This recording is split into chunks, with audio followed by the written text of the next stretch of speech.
Hopefully you realize that motherhood ain't that easy. And that you need God's grace. Like just to be that mom that you think somebody else might be.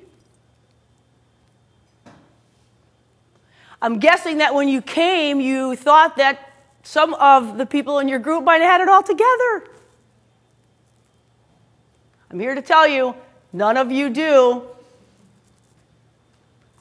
And I'm here to tell you more importantly than that, it is not that we look to each other to have it all together. It's that we look to each other when it's all falling apart. That's when all the masks come off. I know you sat in a room and judged each other before you spoke a word. If you tell me you didn't, I'll tell you you're lying. I'm guessing that those judgments proved to be really wrong. And that person that you judged in some way, you came to have a love and a compassion, maybe even a respect and an admiration for. It wouldn't have happened if you didn't make this commitment. Someone gave me this book, What to Expect When You're a Parent, or What to Expect When You're Expecting. Has everyone seen that? It's awesome. Isn't it awesome? I had to get it from the library because obviously I threw mine away after Campbell was born. I can tell you that there's been a lot of times in my parenting that there's nothing in any book that I could have read that would have helped me be the mother that I needed to be on any given moment for my children. And as mothers, we want to give to our kids, but sometimes we want to give to them something that we don't even possess. There's nothing that I can read if I do not have it within me that I cannot give to my children. We cannot give what we do not have. Do you understand that? And I'll tell you what I know. I used to want to be like a really perfect parent, and more importantly, I just wanted you to think I was. That hasn't been in the last 10 years. I could care less what you think about my parenting. I know that I could have DCFS on my door at any given moment, and I'm good with it. So I said to my kids, over on the table is a large piece of paper. Each of you have a different colored marker. I want you to go over there, and I want you to write down 3 things that come to mind if I died today and you had to say something about me. And Kennedy goes, do we have to tell the truth? And I said, no, baby, you can write whatever you want. That's the beauty of it. Just be truthful. And I didn't even work them like for a while before. It was just like, it wasn't a good day or a bad day. It was just like, hey, this piece of paper's there, go do it. And don't look at what anybody else wrote. And I will tell you, for those of you who can't see this, I have to take it off here. These are the words, and I'm telling you this for 2 reasons. They wrote amazing, holy, patient, so not true. My son wrote godly, a role model, and amazing. My daughter Kennedy wrote tender, loving, and a disciple. I want a new marker. The reason I show you that is not so you think I'm a good mother, because I am a self-professed psychotic mother. But I'm trying to do a better job. Here's what I'll tell you about this, is that there's something about something that I have done that those kids were able to come up with those words. And I'll tell you what, whether they're true or not, it's one of 2 things. That's really what they came up with. And at the end of any given day, they would still say something positive about me, which is really awesome. But here's the other thing. Even if none of it's true, here's what I know about my kids. I know they see good in someone when there most of the time isn't. And that tells me a lot about my kids. I don't care how they behave in front of you and if they're mean to your kids. I can't control that. But I know, and they probably are and have been and still are, but I know when you peel all that away, like that's what sits in their heart. If I died today, they'd stand at a podium and say, my mom was holy. P.S. I'm not. Never was. But in their mind, see, that's the legacy for me. And I'll look at that every time I feel like I sucked on any given day as a mother, which is most days. Kennedy and I have this new thing where, because we just say such hurtful things to each other, the new thing is when I want to call her a bitch, I say, give me 5! When I am loving my kids the way they need to be loved, I am pointing to God. That's what the song says. Do I point to you enough to make a mark on things?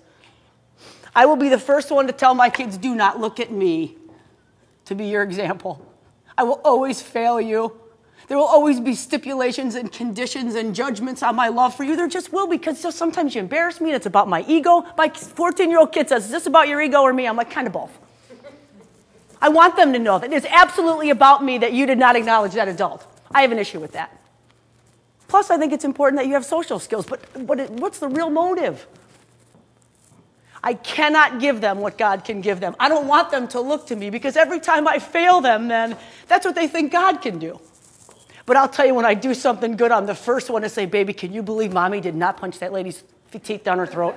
I mean, can you not believe I'm not so pissed off right now? Like, that is totally God's grace. Like, I'm not really kind. I want them to know that. I want them to be able to see God in everything, in everyone. For Lent, my daughter Campbell said, I'm giving up my DS. And I said, baby, you know what? You know that kid you come home every day and say you hate his guts? Maybe you could just do something nice for him for Lent. And she said, I don't think so. I said, try it. And I'll tell you what. We have a little cross at our house, and you had to write a name down as you prayed for that person. That little boy's name was on there over and over. And you know what that means is that she just kept saying to Jesus, help me, because I hate his guts.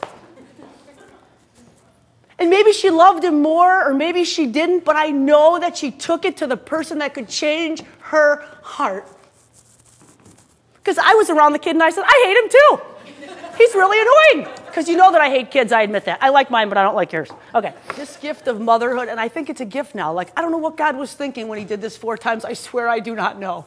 And Bob keeps saying he's going to die before any of them are old enough to make us even more crazy.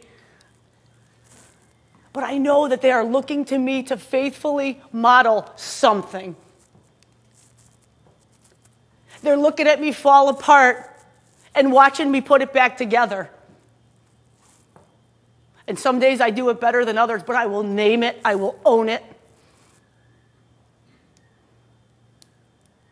I want my legacy to be something of value. Like, I don't want them to say we lived on Lake Geneva. I want them to say, my mom prayed for me. My mom forgave people in her family who really, really hurt her, and I know that she was so hurt and she forgave them. One time my daughter Kennedy said, you're the worst Christian I ever met because I wouldn't forgive a sibling. I said, I have no use for them. And she goes, well, that's really Christian, Mom. But isn't she right? And I said, baby, thank you. Like, thank you for calling me to where I don't want to go. Because God does that. Like, he speaks to these people who you can't stand. Or your kid or your spouse. And I'm telling you, if you look at them every day and see Christ in them, you will love them in a different way. Fact. I prayed for so many years to love Bobby the way God loved him. Because I hated him. I hated him. I hated the hurt that he caused for me. And I'll tell you what, today I have more love and respect for that man than I ever did, and I see Christ in him. And I dig that. I don't think that he can see Christ in me, but that's a whole other story. I did the same talk a couple weeks ago, and I said to Carter, I'm talking to these women tonight. What should I tell them? Carter goes, tell them they're hot. He's 14. And I said, buddy, which hot? And he said, you're hot. Because you know what my hot is? I used to want to be hot, like Tammy.